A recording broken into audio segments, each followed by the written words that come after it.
Ang ating mundo ay binubuo ng 195 na bansa, kaya naman hindi nakapagtataka na mayroon itong pagkarami-raming mga kultura, batas, relihiyon, tradisyon at marami pang iba. At sa mga kulturang ito, mayroon akong 7 nakita na talaga namang kakaiba. Kung interesado ka sa ganitong paksa ay pagka-subscribe naman ng aming channel at pindutin ang notification bell para lagi kang ma-notify sa mga video na aming i-upload. Pakipindot na rin ang like button. Number 1. Living with the Dead Ones in Indonesia. Pagdating sa usapang kakaiba, wala na yatang mas kakaiba pa sa kaugaliang isinasagawa ng mga Toraja people sa rehiyon ng Sulawesi sa Indonesia. Karaniwan, inililibing natin ang mga patay na katawan ng ating mga minamahal sa buhay na namayapa na. Ngunit ang mga taong ito ay gumagawa ng kakaibang bagay na halos hindi natin maintindihan. Namumuhay pa din sila kasama ang mga bangkay ng kanilang minamahal sa loob ng ilang buwan at minsan inaabot ng taon bago nila ito ibinuburol at inililibing. Ayon sa kanila, sa pamamagitan nito ay nagkakaroon ng magandang kapalaran ang namayapa nilang minamahal sa buhay. Number 2. Monkey Buffet Festival sa Thailand. Sa Lopburi, Thailand, ipinagdidiwang ng mga tao doon ang kanilang piyesta sa pamamagitan ng pagpapakain sa mga unggoy ng iba't ibang klase ng prutas, gulay at mga pagkain. Nakakamanghang makita ang mahigit 2,000 unggoy sa ibabaw ng mesa at masayang kumakain. Nakakaubos ang mga unggoy na ito ng halos 3,000 kilo ng prutas at gulay o mas higit pa. Isa ito sa pinakakakaibang kultura na masisilayan natin. Number 3. Scarification sa Africa. Kadalasan sa atin, ang peklat ay isa sa mga tanda ng masasakit na karanasan sa ating buhay. Ngunit sa mga ilang tribo sa Africa, ang peklat ay napakahalaga sa kanila at talagang pinapasadya pa nila itong gawin.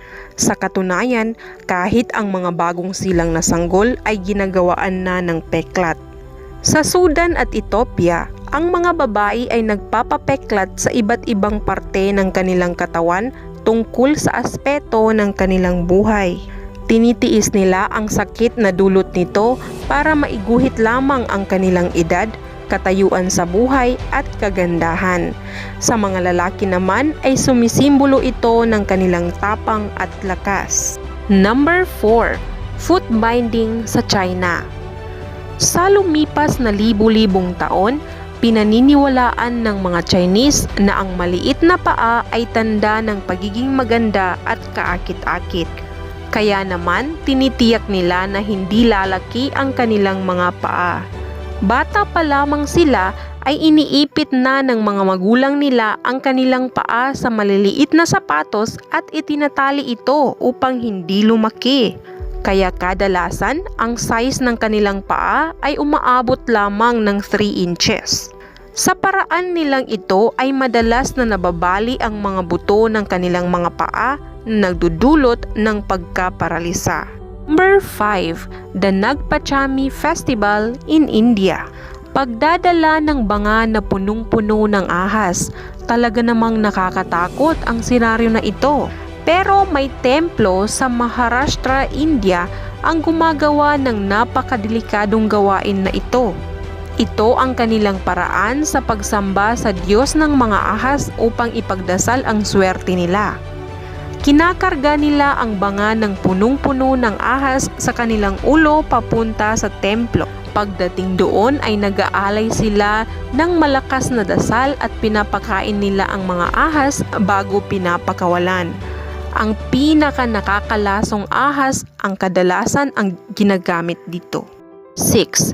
Neckring culture sa Africa at Asia.